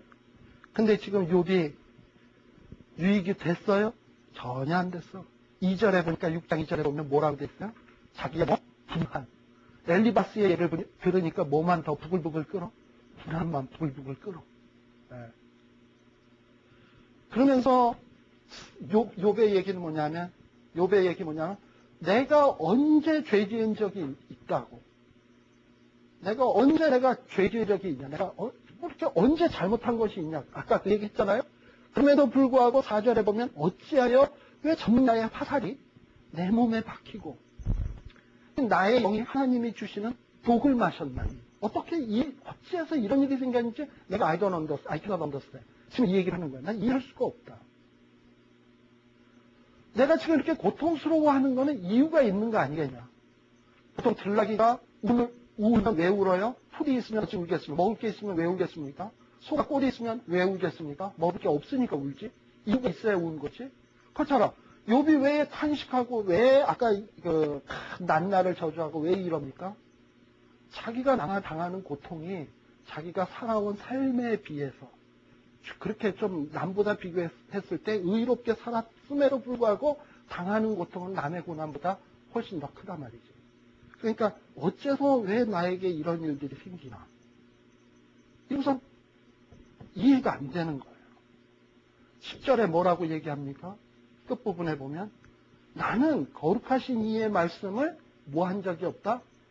거역한 적이 없다. 근데 왜 이런 고생을 해야 되는지. 왜 이런 고생을 해야 되는지. 그리고서는 24절로 가봅시다. 6장 24절로 가보면 그러면서 엘리바스에게 말하는 거예요. 너 자꾸 나한테 죄 있다라고 자꾸 그러고만 얘기하지 말고 내가 만일에 죄가 있으면 그 죄가 무엇인지 한번 꼬집어서 그 죄에 대해서 꼬집어서 얘기를 한번 해봐라. 두리뭉실하게 우리가 하나님이 아니니 어쩌고 이런 얘기 하지 말고 내가 도둑질했으면 도둑질, 사기쳤으면 사기. 뭐 이렇게 딱 집어서 내 죄를 한번 얘기해봐라. 허물된 것이면 얘기해봐라. 그럼 내가 잠잠하겠다. 왜냐? 욥은 그렇게 딱 집어서 찍을 만한 어떤 죄는 없어요. 뭐 하나님이 아니니까 하나님보다 거룩 못한 건 사실인데 그렇다고 남에 비해서 더 많이 죄진 게 없다 이 말이에요. 근데 왜 이렇게 나를 책망하려나 이러면서 따지는 것이 지금 욥의 항변입니다. 29절에 보세요. 너희는 돌이켜 불의한 것이 없게 하기를 원하노라. 너희들 그렇게 잘나서 너희나 불의하지 마. 그리고 나는 나대로 의로워. 그러니까 자꾸 나를 괴롭히지 말아라 하고 얘기하는 거예요. 그리고 7장 3절에 보세요. 지금 이런 싸움이 얼마 동안 계속이 되는 거냐 하면 이와 같이 내가 얼만큼 여러 달째 곤고를 받으니 수고로운 밤이 내게 작정되었구나. 그래서 지금 엘리바스의 대화가 한순간에 일어난 일은 아닌 것 같습니다. 여러 달 가운데서 엘리바스의 대표적인 얘기를 뽑은 거고 욥의 얘기를 대표적인 얘기를 쓴 거예요. 그러니까 여러 달째 문제에 하는 데서 대표적인 것을 얘기하는 거예요. 4절에 보면 자기가 고통스러우니까는 밤이 싫어. 어떤 유행가는 밤이 좋아하는 노래도 있더만 이거는 밤이 싫어 하고서는 언제나 밤이 갈고 새벽까지 이리 뒤척 저리 뒤척 하는구나. 여러분들 잠 못 자면서 이리 뒤척 저리 뒤척 해봤나요? 저는 해봤어요. 정말 고통스러워요. 그리고 어느 정도로 처절하냐면 5절에 보면 내 살에는 구더기와 흙조각이 의복처럼 입혔고 어느 정도 지금 드글드글 하는지 아시겠죠? 내 가죽은 어떻게 됐다? 합창되었다가 터지는구나. 떡 갈라지는 거지. 지금 이런 식의 어떤 고통 속에서. 근데 여기에다가 친구들 와서 말고춧가루를 톡톡 뿌리고 소금 뿌리고 지금 그러고 있는 거예요. 그리고 11절에 보면 욥이 뭐라 그럽니까? 아프니까 아픔을 인하여 말하며 내 영혼의 괴로움을 인하여 원망하리다. 이거 지금 누구에게 하는 얘기냐면 친구에게 얘기하는 게 아니라 욥이 하나님께 대해서 하는 거예요. 믿음이라는 게 뭐냐면 고통이 있고 아픔이 있잖아요. 그러면 그거를 뭐 술로 풀고 마약으로 풀고 엉뚱한 걸로 풀는 게 아니라 아픔을 들고 하나님 앞에 나와서 쏟아붓는 거예요. 이게 믿음입니다. 욥에겐 최소한 이 믿음이 있었어요. 근데 그렇게 쏟아놓는데 쏟아놓을 때 하나님이 수가 무거운 짐진자들아 다 내게로 오라 내가 너희를 편히쉬게 하리라. 그렇게 말했으니까 내가 쏟아오면 촥 쉼이 오고 안식이 오고 평안이 딱 왔으면 얼마나 좋아. 쏟아놓기를 지금 몇 달째 쏟아놓는데도 아직 안식이 없어. 쉼이 없어. 해결이 안 된 거야. 여러분 같으면 몇 달 동안 그렇게 하겠습니까? 저는 한 이틀 철야 비슷하게 밤새면서 하나님 앞에 냄새를 놓고 기도하면서 하나님, 누구는 하나님 앞에 철야하면서 한 20분도 안 돼서 방언이 터지고 막 그냥 신비한 은혜를 체험받고 이런다는데 하나님이 날 사랑하면 내가 이렇게 지금 이틀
또 4절에 보세요. 4절, 5절에 보면 난 이 마음을 알아. 잠이 안 와가지고 언제나 밤이 갈고 새벽까지 이리 뒤척 저리 뒤척 하는 거야. 잠이 안 와서. 사람 돌아 여러 가지 일어나요. 그 다음에는 어떻게 돼요? 자기 살에는 구더기와 쪼가기, 의붓처럼 있다고. 그러니까 몸에 흙투성이 구더기가 드글드글 거죠. 그 다음에 내 가죽은 합창되었다 터지거나 쩍쩍 달라지고 이래요. 그러니 얼마나 이 욥이 속상합니까? 그래서 15절에 보면 7장 15절로 가보면 자기 욥은 뭐라고 얘기합니까? 내 마음에 숨이 막히기를 원하오니 뼈보다도 죽는 것이 나으니까 죽었으면 좋겠습니다 라고 얘기하는 거예요. 또 오죽이 답답했으면 또 16절에 보면 사는 게 싫어, 생명을 싫어하고 살기를 원치 아니하오니 나를 놓으소서 내 날은 헛것이나이다. 욥은 마음속에 이런 신앙이 있어요. 모든 일은 하나님에게서 비롯된다라고. 하나님 하시는 일이 되는 것이 있어요.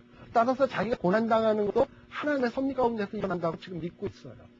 그런데 하나님 섭리 가운데서 일어난 거라고 생각을 하니까 또 답답하고 왜 나에게 이렇게 고통이 와야 되나. 그래서 17절에 보면 뭐라고 얘기하냐면 하나님 그냥 날 내버려둬요. 차라리 죽게 만드시지 도대체 내가 뭐길래 나를 마음에다 두시고 아침마다 권징하시며 불초마다 시험해서 나를 이렇게 고통 속에서 몸부림치는 걸 이렇게 보고 계시니까 그냥 죽이시지. 이러는 거예요. 언제까지 나를 놓지 않으시렵니까? 막 그냥 싫은 거야, 막. 이런 마음이 드는 거예요.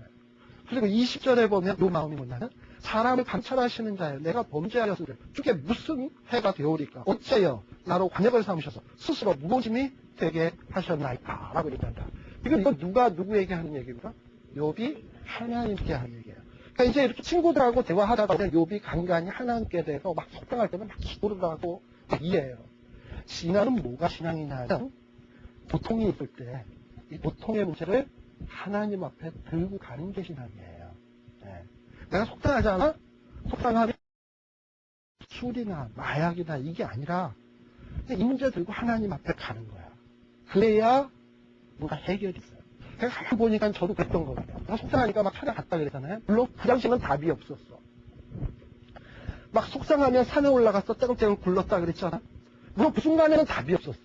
근데 그렇게 며칠을 떼굴떼굴 구르고 속상하고 아파하고 힘들어하니까 나중에 성경을 읽을 때 내가 너에게 보여줄 표적은 이거다 했을 때 그게 꽝하고 오는 것이 그렇게 몸부림이 없으면 그냥 그런 말씀이 들려줘도 전혀 꽝하고 안 와닿아요. 배고파봐야 밥 한 톨 주는 게 귀하고 목말라봐야 물 한 모금 마시는 게 귀한 거예요. 따라서 내가 하나님 앞에 탁 나가서 애걸 벗고 와서 매달릴 때 하나님이 어느 정도 때가 됐을 때 나한테 탁 던져줄 때 아하 이게 은혜구나 라는 걸 알게 돼요. 진짜 신앙은 뭐냐면 고통의 문제가 있으면 하나님께 들고 나가는 거예요. 애들이 바깥 나가서 의도 털었잖아요. 그럼 그걸 어떻게 옵니까? 엄마하고 왜 엄마하고 옵니까? 엄마가 나가면 뭔가 해결이 될 것 같거든. 그거 뭐냐 하면 믿음이에요. 엄마에 대한 믿음. 근데 엄마가 시무리가처럼 누워있어. 그럼 엄마가 나가봐야 더 터지고 올 것 같아. 그럼 애가 엄마하고 가겠습니까? 안 가. 민직스러우니까 가는 거예요. 그것처럼 우리 하나님은 뭘 보시는 거냐면 내가 고통이 있을 때 하나님 앞에 나오기를 원해요. 그러니까 욥이 훌륭한 점은 뭐냐면 자기의 고통의 문제를 그래도 하나님 앞에 그냥 토해 놓는 거예요. 근데 뭐가 답답하냐? 막 토해 놓는데 하나님이 답을 안 해줘. 답이 와야 되는데 여러 달째 7일 7야 지났어. 이제 여러 달째 답이 안 와. 그러니까 이게 미치는 거예요. 그러니까 차라리 죽여달라. 이렇게 나오는 거지. 네. 근데 답이 그렇게 쉽게 안 돼도 있습니다. 내 맘대로 기도할 때마다 착착 되면 얼마나 신나. 근데 내가 한번 죽창 기도했는데도 답이 안 와. 야, 이게 그러면 답답하지. 네. 자, 그랬더니 이렇게 막 이제 욥이 기도가 딱 끝나고 나니까 8장에 보게 되면 빌닷이 등장합니다. 빌닷이 뭐라고 얘기하냐면 2절에 보면 네가 어느 때까지 이렇게 불경스러운 말을 하겠으며 어느 때까지 내 입의 말을 광풍과 같이 하겠느냐. 3절 8장 3절에 보면 하나님이 어찌 심판을 굽게 하겠느냐. 너가 지금 이렇게 만시창이가 됐으면 만시창이가 될 만한 짓을 했겠지. 하나님이 어찌 그냥 아무 이유 없이 이렇게 하겠냐. 어찌 공의를 하겠냐. 그러면서 하는 말이 뭐냐면 욥을 하고 내 허물을 그런 확실하게 보여야 내가 회개할게. 이러니까 욥의 죄는 발견 못하잖아요. 그러니까 뭘 걸고 넘어지냐면 4절에 보면 내 자녀의 죄가 있는 거 아니겠냐. 네. 사람이요 제일 좀 속상한 게 뭐냐면 자녀가 부욕하는 거. 예를 들면 여러분들이 어디 나갔는데 어떤 사람이 여러분한테 와서 어떻게 자식 교육을 그냥 그걸로 키워요. 보세요. 사람 미치겠죠 그러면. 우리 애 욕하는 거 갖고 미치겠죠. 나 욕한 건 그래도 좀 덜한데. 근데 욕도 마찬가지야. 자녀들이 특별했으니까 너가 지금 그럴 거다. 일부 얘기하는 거예요. 그러면서 하신 얘기가 뭐냐 하면 5절 하나님을 부지런히 구하며 전능하신 이에게 빌고 청결하고 정직하면 너를 돌아보시고 내 의로운 집으로 형통하게 하실 것이라. 맞는 얘기지. 그러면서 하는 얘기가 뭐냐 하면 우리가 잘 아는 거 내 시작은 약하였으나 내 나중은 지임이 장대하리라. 누구의 얘기에? 빌닷. 아시겠죠? 그러니까 물론 맞아. 맞는 얘기. 다 틀린 얘기는 아니네. 그러니까 이제 이게 빌닷의 얘기이다 보니까 어떤 분들은 이런 얘기하는 사람이 있어요. 우리 보통 비즈니스 하는 사람 가게 같은 데 보면 개업식 때 이제 액자 해가지고 내 시작은 약하였으나 내 나중 시청자리라 그래서 써서 이렇게 갖다 붙여주잖아. 저거 다 떼야 된대. 빌닷의 얘기니까 비질리래. 그럴 건 없어요. 왜냐? 이 말도 맞는 게 다 맞는 건 아니지만 그러나 사실 어떻게 보면 욥은 시작이 미약한 게 아니에요. 시작은 심히 창대했어요. 그러나 와장창 쫄딱 망했죠, 지금. 그러나 빈탁의 얘기는 뭐냐면 다시 회개해서 네가 돌이키면 내가 지금 미안 상태로 다시 창달이 된다는 얘기죠. 그렇게 이제 욥기라는 전체 속에서 보면 그렇게 좋은 얘기도 함부로 하는 게 아니구나 라는 거 생각해서 말을 해야 되겠구나 하는 지혜들을 우리가 배워요. 네. 제가 설교는 어떻게 하는 거냐 하면 그렇더라고. 설교 우리 여러분들도 같이 할 때 있잖아요. 그러니까 항상 어떤 마음이 있어야 하냐면 하나님 내가 지금 말씀을 증거하는데 나 틀릴 수 있어요. 도와주세요. 이런 마음으로 해요. 그리고 항상 교인들한테도 어떤 마음을 심어줄 필요가 있냐면 설교자도. 근데 설교자들이 참 쉽지 않지. 내 말 다 맞는 거 아니다. 라는 거를 심어줄 필요가 있어요. 맞는 건 하나님의 말씀이 맞는 거지. 말씀 전하는 내 입이 맞는 게 아니야. 말씀이 맞는 거지. 그러니까 내가 어떨 때는 잘못 말할 수도 있어. 말씀을 잘못해 갈 수도 있고. 이건 솔직하게 얘기할 수 있어야 된다는 거죠. 근데 그런 식으로 내가 솔직하게 정직하게 이렇게 하다 보면 어느 순간에는 이런 때가 있어. 내가 분명히 어째 설교했을 때 분명히 내가 말을 잘못했어. 가르칠 때 잘못한 게 있어. 근데 지금 보다 보니까 그렇게 잘못된 생각 안 해. 또 나중에 또 고쳐서 내가 그때 이런 게 있는데 최근에 말씀을 보다 보니까 이렇더라. 그때 이거는 좀 정정해야 될 것 같다. 이럴 수 있는 용기도 필요할 것 같아요. 제가. 근데 참 그게 쉽지 않지. 내 권위가 이거에 무너지는 것 같아서. 네. 근데 아무튼 맞는 거는 하나님뿐이야. 네. 제가 볼 때는. 그리고요. 한자로 보면 욥의 친구들은 항상 뭘 기준으로 삼냐 하면 전공, 그 다음에 경험에 의지해서 판단하는 사람들이에요. 8절에 보면 옛 시대 사람. 이게 뭡니까? 옛날서